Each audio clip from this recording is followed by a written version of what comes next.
Hi, this video will cover the three main types of gradient descent. If you haven't watched our previous video, do that now to have a better understanding of the algorithm. Batch gradient descent uses the entire dataset to compute the gradient and update the parameters, meaning you update the parameters once for the complete data in each epoch. Stochastic gradient descent, on the other hand, takes one random observation from the data for the parameter update. Thus, if you have 5,000 observations in the dataset, parameters will be updated 5,000 times during each epoch. Mini-batch gradient descent is the mix of the previous two. It takes a user-defined number of observations as a random sample for updating the parameters, called batch size. Batch size is commonly taken as a power of 2.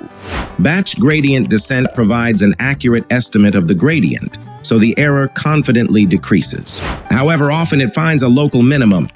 Since batch gradient descent minimizes the error collectively for all observations in the dataset, it can follow a deterministic path. If you are close to a local minima, the algorithm would probably converge to it.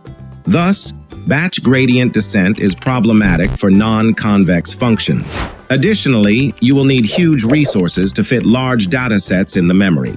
During stochastic gradient descent, an update favoring one observation can lead to higher errors for other observations. Thus, we expect the error function to sometimes increase temporarily.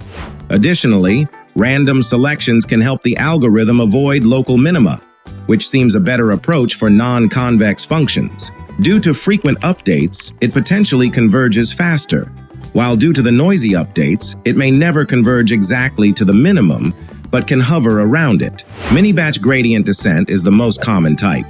It has some randomness to help avoid being stuck at local minima and better approximates the gradient of the entire dataset. In practice, batch size is a hyperparameter that should be configured for each separate task. Experiment with all to see which one works better for your problem. If you want to learn more about artificial intelligence, subscribe to our channel to be aware of the new videos.